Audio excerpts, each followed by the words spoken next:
अपने मदरसे में तशरीफ फरमा है। मदरसा खोला था उन्होंने, जिस मदरसे का नाम था मदरसा कादरिया, आज भी मौजूद है बगदाद शरीफ में। सरकार बैठे हुए मुरीदों की जमघट है, भीड़ में बैठे हुए हैं। बाहर से एक एक लकड़हारा सर पर लकड़ियां उठाए हुए और रोते हुए दरवाजे से गुजर रहा था। सरकार गौसे आजम के कान में रोने की आवाज आई। एक मुरीद से कहा कि देखो कौन है जो अब्दुल कादिर के मदरसे के दरवाजे से रोते हुए जा रहा है, रोते हुए जा रहा है। देखो बाहर जब देखा गया तो एक लकड़हारा सर पर लकड़ी लादे हुए रोते हुए जा रहा है। पकड़ा, कहा चल, सरकार गौसे आजम तुम्हें बुला रहे हैं, चलो बुला रहे हैं। वो लकड़ी सर पर लादे हुए सरकार गौसे आजम के दरबार में हाजिर हुआ। कहा सरकार आपने बुलाया? कहा हाँ मैंने बुलाया। कहा कि तुम मेरे दरवाजे से रोते हुए जा रहे थे? कहा कि हाँ हुजूर ऐसी मुसीबत आ गई है। कहा तुम्हें मालूम नहीं है कि अब्दुल कादिर के दरवाजे पे जो रोते हुए जाता है तो यहाँ से हंसते हुए जाता है, मुस्कुराते हुए जाता है, तुम रोते हुए जा रहे थे। हाँ बोल क्या परेशानी है तुम्हारी, क्या मुसीबत पड़ गई? कहा कि सरकार बड़ी मुसीबत पड़ गई। कहा क्या बोलो तो? कहा कि सरकार लाखों रुपया खर्च करके मैंने एक कपड़ा तैयार किया था, सोने और चांदी के धागे से, सोने के तार लगाया था उसे, अपने घर के पूरे पूंजी हमने उसमें लगा दी, सारा पैसा लगा दिया कि ये कीमती कपड़ा बादशाह के दरबार में लेकर जाएंगे, बादशाह खरीदेगा, पैसे देगा तो मेरे घर में खर्चा चलेगा, बाल बच्चे खाएंगे, गरीबी दूर हो जाएगी। फिर हुआ क्या? कहा कि सरकार कपड़ा तैयार करके लाखों रुपया का कपड़ा तैयार किया। आज से है 1000 साल पहले लाखों रुपया लगाया, बादशाह के दरबार में लेके गया। मैं उसके दरबार तक पहुंचा, बादशाह को कहा कि ये कपड़ा मैंने तैयार किया, इसे खरीद लीजिए। बादशाह ने कपड़ा देखा, बहुत तारीफ की, कहा ऐसा कपड़ा कहीं नहीं मिलेगा, बहुत उम्दा कपड़ा बनाया है। बोलो कितनी कीमत है? कितनी कीमत लोगे? बादशाह ने कहा कि हुजूर कीमत क्या, कपड़ा बिछा दीजिए और सोने के सिक्के से उसको ढक दीजिए, वही कीमत है।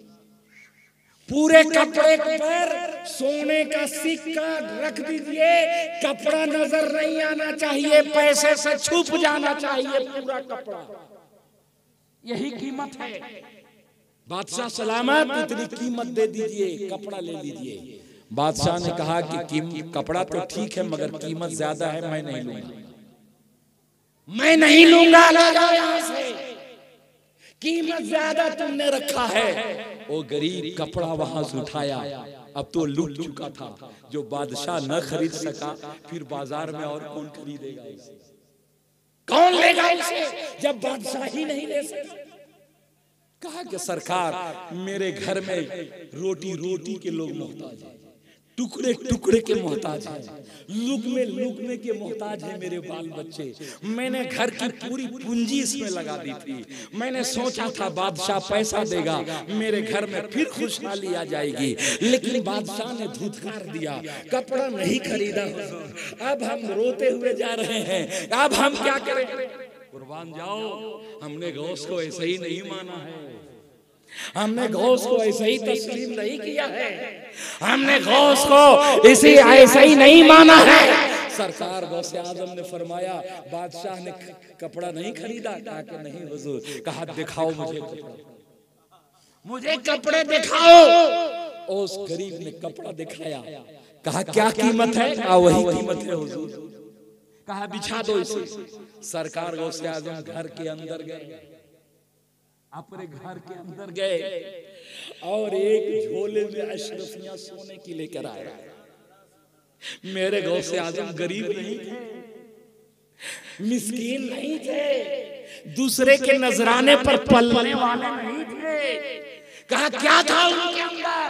कहा उनके घर में जो बकरियां बांधी जाती थी वो खूंटी भी सोने की हुआ करती थी।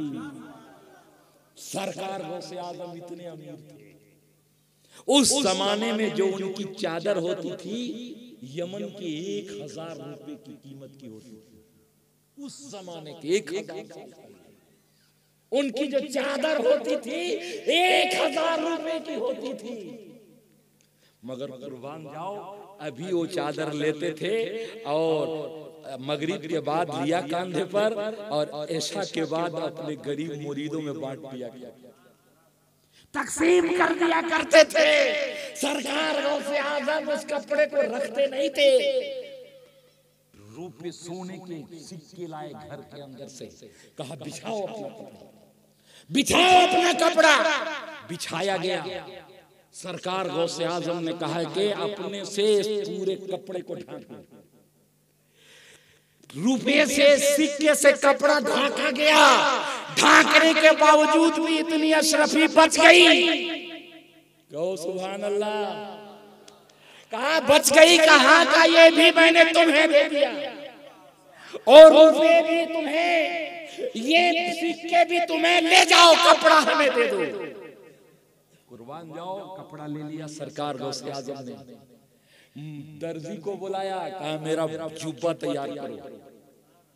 दर्जी आया, कपड़ा ले गया, कटिंग करने लगा तो सब तो हो गया, एक बाही का कपड़ा घट गया, कपड़ा कम हो गया।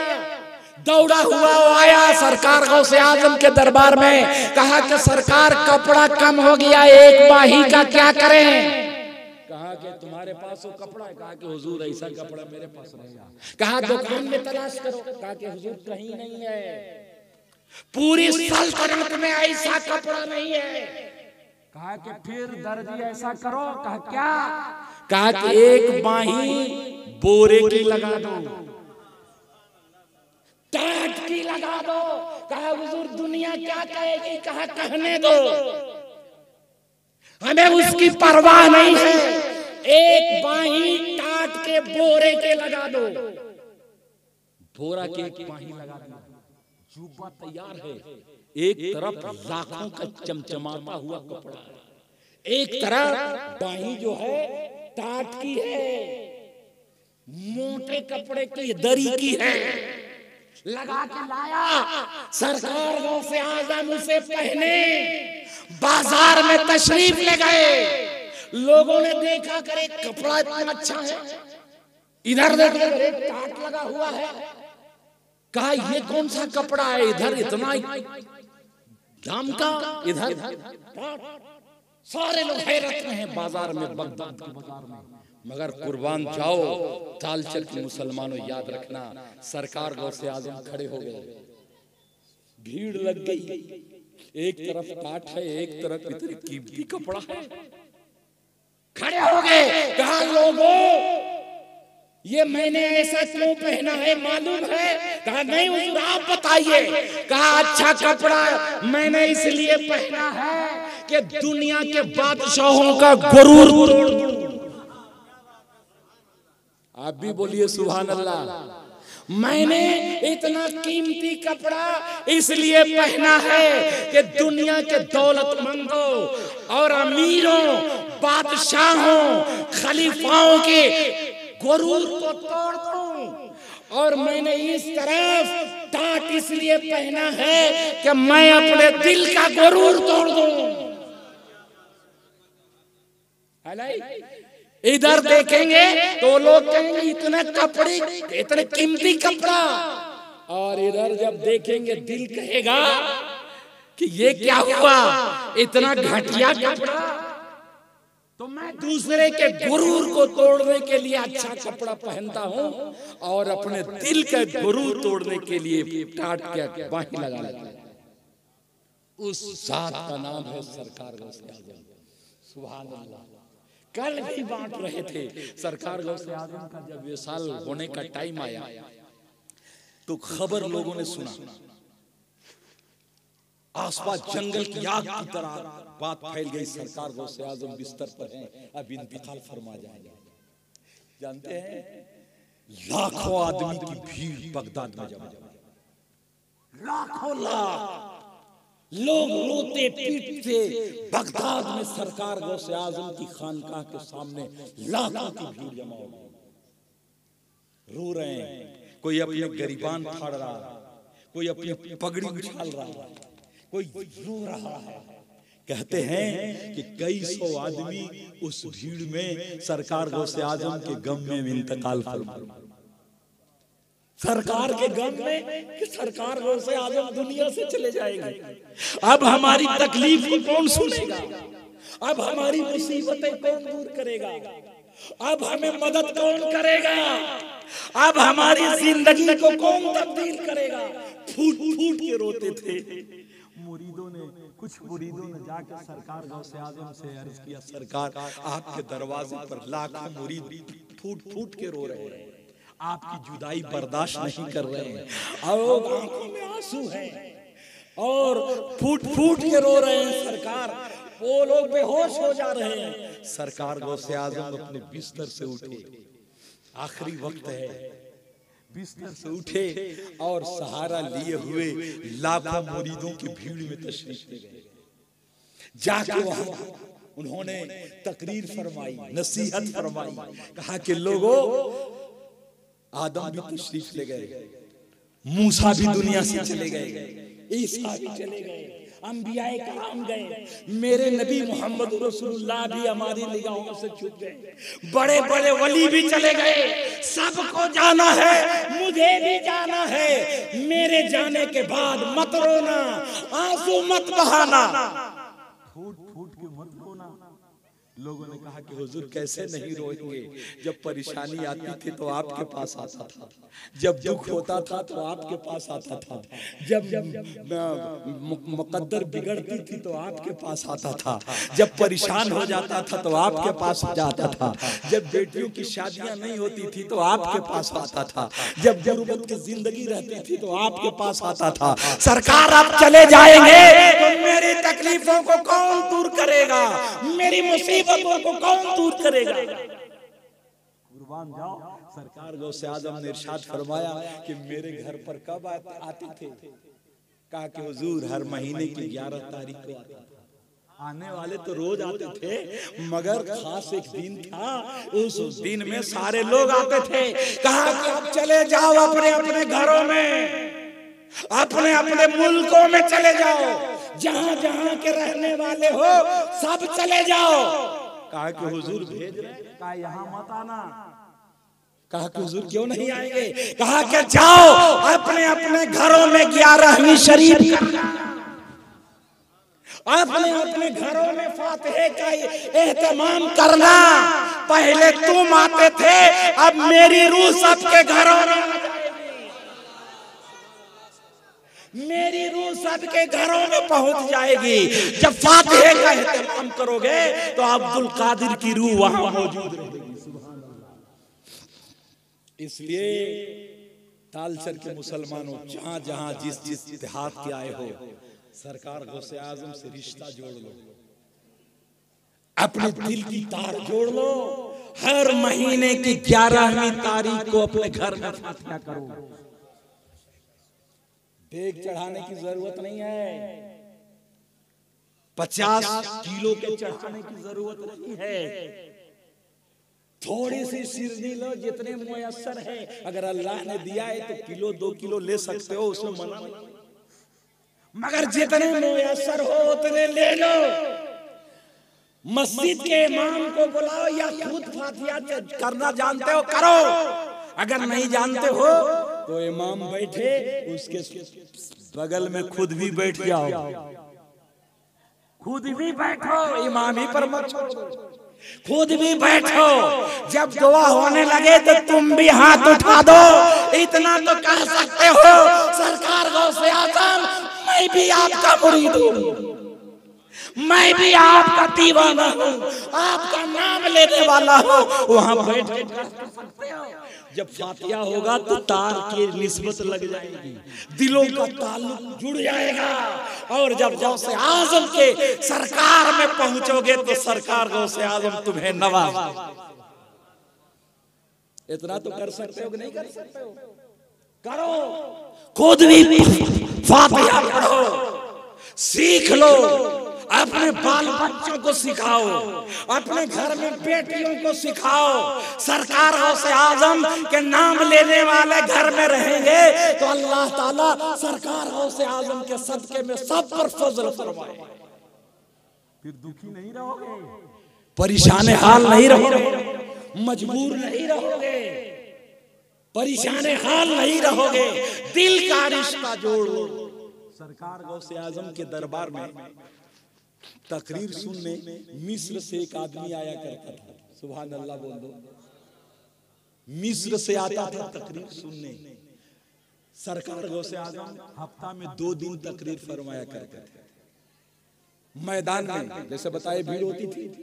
मिस्र से आता था, बड़ा दीवाना था, आता था तो इधर ही रह जाता था। दीवानगी तारी थी उसकी, इधर ही रहता था। उसकी बीवी ने एक खत लिखा सरकार गौसे आजम के पास, कहा कि सरकार मेरे शौहर आपकी तकरीर सुनने जाते हैं और उधर ही हफ्ता लगा देते हैं, यहाँ बच्चे बड़ा परेशान रहते हैं, हुजूर उनको मना कर दीजिए, आपकी तकरीर न सुनने जाएं। सरकार गौसे आजम ने उस मुरीद को बुलाया, अपने पास बुलाया और बुलाने के बाद कहा कि मेरे मुरीद तुम तकरीर सुनने आते हो? कहा कि जी हुजूर। कहा कई दिनों तक इधर ही रह जाते हो? कहा जी हुजूर। कहा बाल बच्चे तेरे परेशान रहते हैं, जाओ अब मत आना, मेरी तकरीर सुनने मत आना, अपने बाल बच्चों की किफालत करो। कहा कि हुजूर आपकी तकरीर नहीं सुनूंगा तो मैं मर जाऊंगा, मैं जिंदा नहीं रहूंगा, मैं परेशान पागल हो जाऊंगा। जब तक आपकी तकरीर नहीं सुनता हूं दिल चैन में नहीं आता। कहा अच्छा तकरीर सुने बगैर नहीं रहेगा? कहा कि हुजूर नहीं रह सकता। कहा कि जाओ अपने घर में जाना और जब सुनने का मन करे तकरीर तो अपने घर के आंगन में बैठ जाना और चारों तरफ लकीर खींच देना। सुभान अल्लाह। चारों तरफ लकीर खींच देना और उस लकीर के अंदर बैठ जाना। मेरी तकरीर का टाइम जानते हो? कहा कि हाँ हुजूर। कहा उसी वक्त बैठ जाना उस लकीर के अंदर। कहा कि हुजूर फिर क्या होगा? कहा कि होगा वही जो तुम चाहते हो, जो तुम चाहते हो। कहा जब वक्त हो उसमें बैठ जाना, तकरीर का टाइम होगा तुम वहीं बैठे बैठे मेरी तकरीर सुन लेना। देख रहे हैं, बैठे बैठे सुन लेगा वहीं से। वो गया, दौड़ता हुआ घर गया। शाम हुई, टाइम हुआ तकरीर होने का, तो लकीर खींचा आंगन में बैठ गया उसमें। सरकार गौसे आजम की तकरीर चालू हुई। जब तकरीर शबाब पर आई तो घर के आंगन में बैठे बैठे कहता है सुभान अल्लाह, सुभान अल्लाह, सुभान अल्लाह। घर वाले परेशान हैं कि इसको हुआ क्या, ये पागल तो नहीं हो गया? ये घर के आंगन में बैठ के सुभान अल्लाह बोल रहा, हाथ इधर उधर कर रहा, इसे हुआ क्या? तकरीर खत्म हो गई, बाहर निकला तो लोगों ने कहा कि तुम आंगन में बैठ के पागलों की तरह क्या करता है? हाथ इधर करता, सुभान अल्लाह बोलता, अल्हम्दुलिल्लाह बोलता, तुम पागल तो नहीं हो गया? पागल समझते हो क्या? दीवाना बड़ा सोच के दीवाना बना है। तकरीर से दीवाने को दीवाना न कहना, दीवाना बहुत सोच के दीवाना बना। कहा कि मैं दीवाना नहीं। कहा फिर ऐसे क्यों कर रहे थे?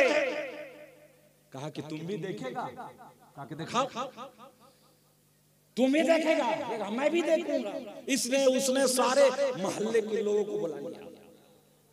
फिर तकरीर का टाइम आया, रात हुई, ऐशा का बाद हुआ।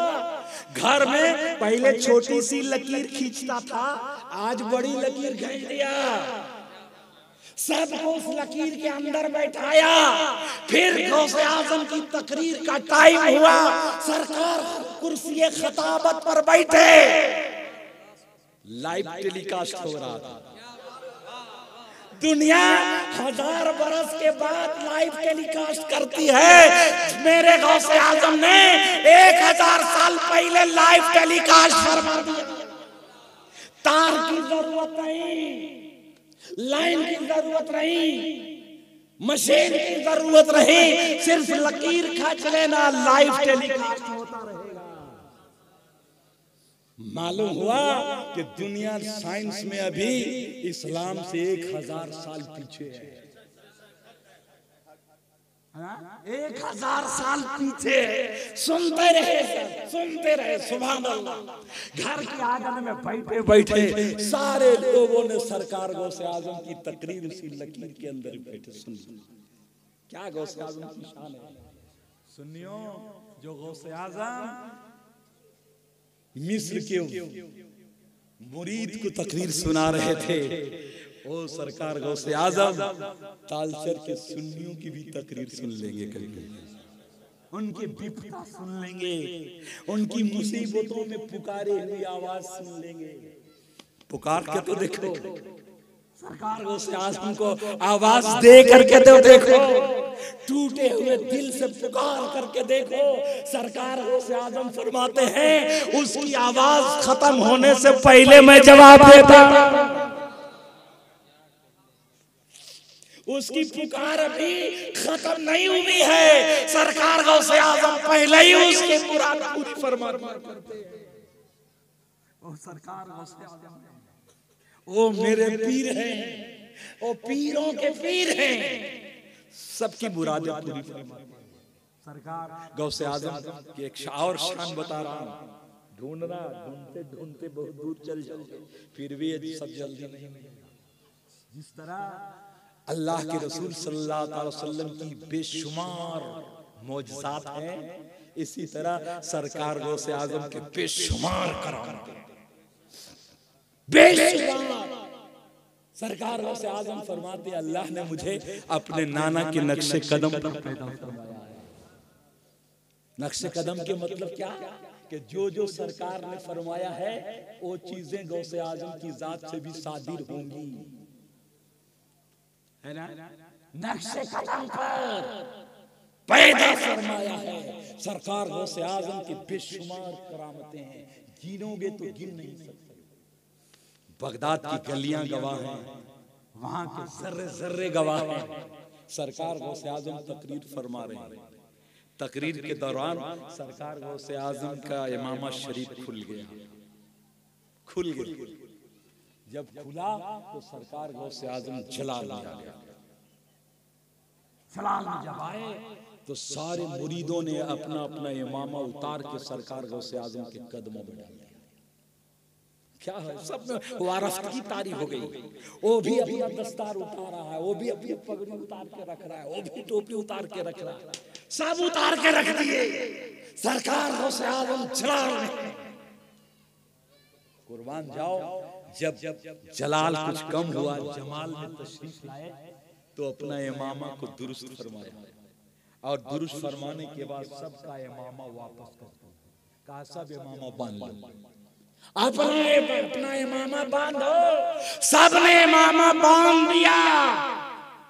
कुर्बान जाओ, सुनियो, वहीं पर एक औरत का सर बंद पड़ा हुआ दिखा। सर बांधती है जिससे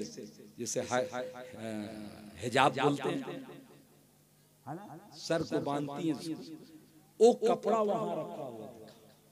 लोगों ने कहा कि हुजूर, ये औरत के सर बांधने का कपड़ा यहाँ से, यहाँ तो कोई औरत नहीं है, तकरीर सुनने कोई औरत नहीं आई है, कपड़ा कहाँ से आया? कोई औरत भी नहीं आई, कोई यहाँ सुनने भी नहीं आई है, ये कपड़ा कहाँ से आया? सरकार गौसे आजम ने फरमाया कि सिर्फ तुम ही मेरी तकरीर नहीं सुनते हो, मेरी एक मुरीदनी है जो यमन से तकरीर सुनती है, यमन से तकरीर सुनती है। जब तुमने अपना इमामा रखा तो उसने भी यमन से अपना सरबंद उतार करके मेरे कदमों में डाल दिया। सरबंद बांध के रख दिया, वहीं से पहुंचा दिया मेरे कदमों में। कागलाओ सरबंद लिया, अपने कांधे पर ऐसे रखा। थोड़ी देर तो गुजरी थी, सरकार गौसे आजम के कांधे से वो सरबंद लापता हो गया, गायब हो गया। कहा सरकार, मुरीदों ने कहा सरकार, अभी आपके कांधे पर सरबंद था, क्या हुआ? कहा कि जहां से आया था मैंने वही वापस वही भेज दिया है जहां से आया था। वो सरकार गौसे आजम है, इसलिए कभी उनकी शान में बेअदबी मत करना। बेअदबी नहीं, अपना दिल उनके रास्ते में बिछा दो, अपनी पलकें बिछा दो, अपने सब कुछ लुटा दो सरकार गौसे आजम की जात पर। तुम्हें नामुराद नहीं होने देंगे। सरकार गौसे आजम हर बुरे वक्त में तुम्हारा साथ देते हुए नजर आएंगे। बस आप इतना करो कि जब नमाज का वक्त हो जाए नमाज पढ़ो, इतना तो करो, सीखो। हमारे इमाम अइम्मा हजरात इसलिए आपको बताने के लिए आए हैं, आपको सिखाने के लिए आए हैं। आपको नमाज पढ़ते हुए आपके बच्चे देखेंगे ना तो वो भी सर झुकाने लगेंगे। कल अल्लाह ताला पूछेगा कि तुमने नमाज क्यों नहीं पढ़ी, तेरे बेटे नमाज क्यों नहीं पढ़े, तेरी बेटी क्यों नहीं पढ़ी, तेरी बीवी क्यों नहीं पढ़ी। वो सवाल आपसे होगा, उससे तो होगा ही, आपसे होगा। तुम उनको खाना देते थे, तुम्हें कपड़े देते थे, हर ख्वाहिश पूरी करते थे, कभी कहा क्यों नहीं कि नमाज का वक्त हो गया है, नमाज पढ़ो। पूछा जाएगा कल क़यामत के दिन। हमारी कमर गुनाहों से खुद टूट रही होगी, हम अपने बाल बच्चों के गुनाह का बोझ कैसे उठाएंगे। इसलिए इससे पहले कि मौत आए, इससे पहले कि मौत का फरिश्ता आए, इससे पहले कि कब्र में जाने का वक्त आ जाए, इससे पहले कि हमारे पैरों के दम निकल जाए, इससे पहले कि हमारा हाथ काम करना छोड़ दे, इससे पहले कि हमारी बीनाई कमजोर हो जाए, इससे पहले कि आपका दांत टूट जाए, इससे पहले कि कब्र में जाने का वक्त हो जाए, तैयारी कर लो, सजदे करके रब को मना लो और फिर कब्र में चले जाओ। अल्लाह के फरिश्ते तुम्हारा इंतजार कर रहे हैं। इसलिए जरूरी है कि हम सरकार गौसे आजम के मुरीद, क्या गौसे आजम खुश होंगे ये बेनमाजी था और मेरा मुरीद है। कुर्बान जाओ, वक्त नहीं है, घंटों तकरीर कर सकता हूँ लेकिन वक्त ज्यादा हो गया। बस एक बात सुनाता हूँ। सरकार गौसे आजम फरमाते हैं कि जब 25 साल तक मैं मदाइन के जंगलों में दौड़ता रहा, सुभान अल्लाह, अल्लाह की इबादत और रियाजत करता रहा। ऐसे ही मुर्गा पुलाव खा के गौसे आजम नहीं बने, मुर्गे मुसल्लम खा के नहीं बने, तपस्या किया। 1 साल तक बगैर पानी पिए हुए रहे, सुभान अल्लाह। 1 साल तक दाना खाए बगैर रहे, 1 साल तक न खाना खाया न पानी पिया, ऐसे ही अल्लाह की इबादत करते रहे। फरमाते हैं कि जब मैं रात में मदाइन के जंगलों में अल्लाह अल्लाह का विर्द करता था तो जंगल के दरिंदे भी आ जाते थे, जंगल के परिंदे भी आ जाते थे, जंगल के जानवर भी आ जाते थे, जंगल के शेर भी आ जाते थे, सब मेरे साथ सामने आमने सामने हल्का बांध के खड़े बैठ जाते थे। जब मैं अल्लाह अल्लाह करता था तो सारे दरिंदे भी अल्लाह अल्लाह किया करते थे, परिंदे भी अल्लाह अल्लाह किया करते थे। ये शांति सरकार को 25 साल तक अल्लाह ताला की ऐसे नहीं हुए। सरकार को आज़म इबादत करते रहे, रियासत करते रहे, तकवा इख्तियार किया, तहारत इख्तियार किया, पढ़ा भी। सरकार गौसे आज़म मां के पेट से वली बन के आए, पैदाइशी वली है। लोगों ने पूछा कि हुजूर आपको कैसे मालूम हुआ कि आप अल्लाह के वली हैं? कहा कि बचपने में जब मैं मकतब में जाता था तो गैब से एक आवाज आती थी, बच्चों रास्ता खाली कर दो, अल्लाह का वली आ रहा है, रास्ता क्लियर करो, अल्लाह का वली आ रहा है। बच्चे रास्ता क्लियर कर देते थे। सरकार गौसे आजम मदरसे से हो करके पढ़ करके मदरसे में, और जब पढ़ने गए तो आप इसको ये इमाम साहब हजरत बताए होंगे, 4 साल की उम्र थी, पहली मर्तबा उस्ताद के पास बैठे और 18 पारा कुरान शरीफ सुना दिया। कितने पारा? हजरत शेख हम्माद ने उनको बिस्मिल्लाह खानी कराई, पढ़ औज़ुबिल्लाहि मिनश शैतानिर रजीम बिस्मिल्लाहिर रहमानिर रहीम अल्हम्दुलिल्लाहि रब्बिल आलमीन शुरू किया। पढ़ते चले गए, एक पारा, 2, 3, 4, 5, 6, 18 पारा। सुभान अल्लाह। ने पहले दिन कहा था अब्दुल कादिर पढ़ने आया है कि पढ़ाने आया? क्या करने आया है? हुजूर पढ़ने आया है। कहा कि जब पढ़ने आया है तो ये कहां से सुनाया? कहा कि हुजूर माँ मेरी रोज सुबह उठती थी, फजर की अजान होती थी, नमाज पढ़ती थी और फिर कुरान की तिलावत करती थी। सुभान अल्लाह। काश वैसी माएँ हम सबके घरों में हो जाए। मैं सिकमे मादर में था, माँ के पेट में। मेरी माँ सुबह फजर के बाद कुरान रोज पढ़ती थी, झाड़ू देती थी, कुरान पढ़ती थी, बर्तन साफ करती थी, कुरान पढ़ती थी, घर का खाना बनाती थी, कुरान पढ़ती थी। रोजाने की आदत करीमा थी मेरी वालिदा की। कहा हुआ क्या? कहा कि हुजूर 9 महीना होते होते मैंने 18 पारा माँ से सुन सुन के याद कर लिया। मैं पेट के अंदर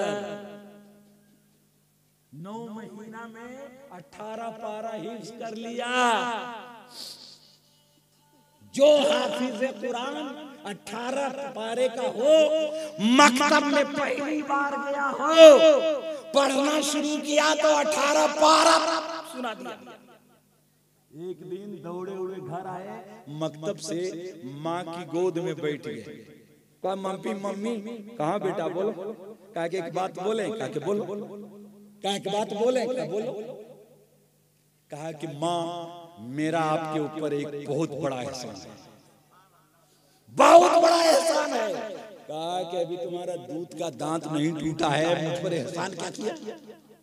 मुझको कमा के खिलाया, पैसा को रुपया लाया, क्या एहसान किया तुमने मुझ पर?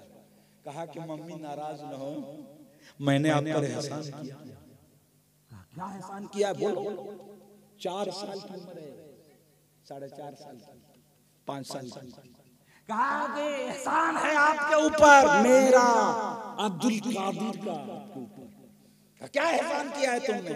कहा कि मामा जब आप पेट में थी ना, मैं पेट में जब था ना आपके पेट में, तो आप घर में थी, सोने के कंगन पहने हुए थे। कहा बेटा? कहा कि एक भिखारी डाकू फकीर के भेष में आपके घर के दरवाजे पर भीख मांगने आया। आपके घर में आपके हाथ में सोने का कंगन देखा, उसकी नीयत खराब हो गई, घर में घुसा, छीनना चाहा। हाँ बेटा, हाँ तू पेट में। कहा फिर क्या हुआ याद है? कहा कि एक शेर जो बन के आया, बोलो सुभान अल्लाह, एक शेर जो आया कूद के और उस डाकू को चीड़ फाड़ के रख दिया। कहा कि हाँ। कहा कि माँ वो शेर नहीं था, आपका अब्दुल कादिर था, आपका बेटा अब्दुल कादिर था, जो आपकी आबरू बचाने के लिए अल्लाह ताला ने मुझे शेर की शक्ल में तब्दील किया। माँ एहसान है ना, एहसान किया ना। कब एहसान कर रहे हैं, मदद कर रहे हैं? पेट में। जब पेट में थे तब एहसान फरमा रहे हैं। अल्लाह ताला ने सुन्नियों ऐसा पीर दिया है, जो पेट में था तो भी मदद कर रहा था, आज अपने कब्र में है फिर भी सबकी मदद फरमा रहा है। सरकार गौसे आदम माँ फिर एक दिन दौड़े, बच्चे तो होता ही, गोद में बैठ गए, बहुत प्यार किया माँ को, इधर छू रहे, उधर छू रहे, इधर छू रहे, और प्यार करते करते फिर बोल दिए कि माँ मैंने आप पर एक और एहसान किया, एक और एहसान किया है आपको, मेरा एहसान मानिए, मैंने आप पर एहसान किया है एक और। कहा बोलो क्या एहसान किया है? कहा कि माँ याद है जब मैं आपके पेट में था, आप बाग में गई, आपका दिल चाहा कि अंगूर खाएं? कहा कि हाँ हाँ बेटा हाँ हाँ। कहा कि पका हुआ अंगूर का गुच्छा था, आपने हाथ बढ़ाया, आपके पेट में अचानक दर्द हुआ था, पेट में अचानक दर्द हुआ। कहा कि हाँ बेटे। कहा माँ क्यों दर्द हुआ था मालूम है आपको? कहा कि नहीं बेटे। कहा कि उस अंगूर के गुच्छे पर एक काला बिच्छू था, काला खतरनाक बिच्छू था। हाथ आप बढ़ाती तो आपकी उंगली में डंक मार देता। मैं आपके पेट में से उसे देख रहा था, आपके शिकम में मुबारक में रह के देख रहा था मैं माँ। मैं सोचा मेरी माँ को तकलीफ होगी, इस दर्द में इधर उल्टा आपको दर्द हुआ, आपने अपना हाथ खींच लिया। सुभान अल्लाह। अल्लाह ताला सुनियो, नबी दिया तो नबी आजम दिया है, सुभान अल्लाह, है ना? वली दिया तो गौसे आजम दिया है। इसलिए सरकार गौसे आजम की महफिल सजाते रहो, उलमा के बज़्म सजाते रहो, और अल्लाह ने जितनी तौफीक दिया है उनके नाम पर लुटाते रहो। सरकार गौसे आजम किसी का उधार नहीं रखते हैं, है ना? किसी का उधार नहीं। आपने खर्च किया उनके नाम पर, उससे 10 गुना सरकार गौसे आजम अल्लाह के हुजूर में दुआ करके आपको वापस कर देते हैं। इसलिए अल्लाह से दुआ है, रब्बे करीम हम सबको दुनिया में भी सरकार गौसे आजम के मुरीद बना के रखे, है ना? कहते हैं ना कि कादरी कर कादरी रख, कादरियों में उठा कदरे अब्दुल कादर कुदरत नुमा के वास्ते। सिर्फ एक बात बता के खत्म करता हूँ, उसको याद रखिएगा, अमल कीजिएगा।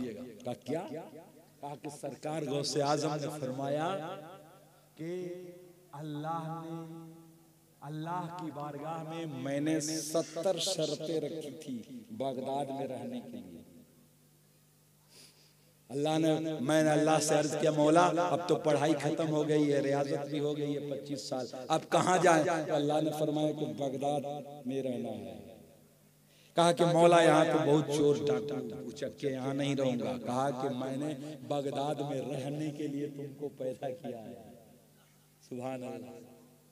कहा अब्दुल कादिर मैंने बगदाद को तुम्हारे ही लिए बनवाया, इसलिए यही रहो। कहा मौला फिर मेरी 70 शर्त मानना होगा। 70 शर्तें हैं मेरी, तब रहूंगा। अल्लाह वालों की शान ही निराली होती है, निराली होती है। जब मचल जाते हैं तो अल्लाह ताला उनकी शान को पूरी फरमा देते हैं। तो 70 शर्तें कबूल फरमा ले, मैं रहूंगा। सरकार फरमाते हैं गौसे आजम कि उस 70 शर्तों में से एक शर्त एक थी, ये क्या शर्त थी? कि मैंने अल्लाह की बारगाह में अर्ज किया, मौला मेरे जितने भी क़यामत तक मुरीद होंगे, सुभान अल्लाह, जितने भी मुरीद होंगे क़यामत तक, ए अल्लाह ये तौफीक अता फरमाना कि मेरे मुरीद तौबा करने से पहले उनकी मौत ना आए। जब मरने का इंतकाल का टाइम हो तो पहले तौबा करे, उसके बाद उनकी रूह को बाहर निकले। सुभान अल्लाह। अल्लाह ताला ने कबूल फरमाया कि अब्दुल कादिर तेरे मुरीदों को बगैर तौबा के मरने नहीं दूंगा। वो बगैर तौबा इंतकाल नहीं होंगे, दुनिया से नहीं जाएंगे। हम पहले तमाम गुनाहों से तौबा की तौफीक देंगे, उसके बाद आपका मुरीद दुनिया से रुखसत होगा। क्या शान है, क्या शान है सरकार गौसे आजम की। इसलिए सरकार गौसे आजम का फातिहा भी कराना, 11वीं शरीफ भी मनाना, और साल में एक बार इज्तिमाई तौर पर भी 11वीं शरीफ मनाना। जो गरीब बेसहारा को तौफीक न हो वो भी शामिल हो जाए सरकार गौसे आजम की महफिल। अल्लाह ताला से दुआ है, अल्लाह रब्बे कदीर सरकार गौसे आजम के जितने यहाँ नाम लेने वाले बैठे हैं, आज अजीम रात है, परवरदिगार तेरे महबूब के जलवों की बरसात है, महफिल सजी हुई है, सरकार गौसे आजम के सदके में परवरदिगार सबको माला माल फरमा दे, सबके तमाम गुनाह कबीरा और सगीरा को गौसे आजम के सदके में माफ फरमा दे। इलाहुल आलमीन हम लोग सब मिलजुल करके दिल से सरकार गौसे आजम को गवाह बना करके सारे गुनाहों से तौबा करते हैं और सच्चे दिल से पढ़ते हैं। सब पढ़िए ला इलाहा इल्लल्लाह मुहम्मदुर रसूलुल्लाह। अल्लाह सबके बाल बच्चों में बरकत अता फरमाए, घरों बार में बरकत अता फरमाए, जायज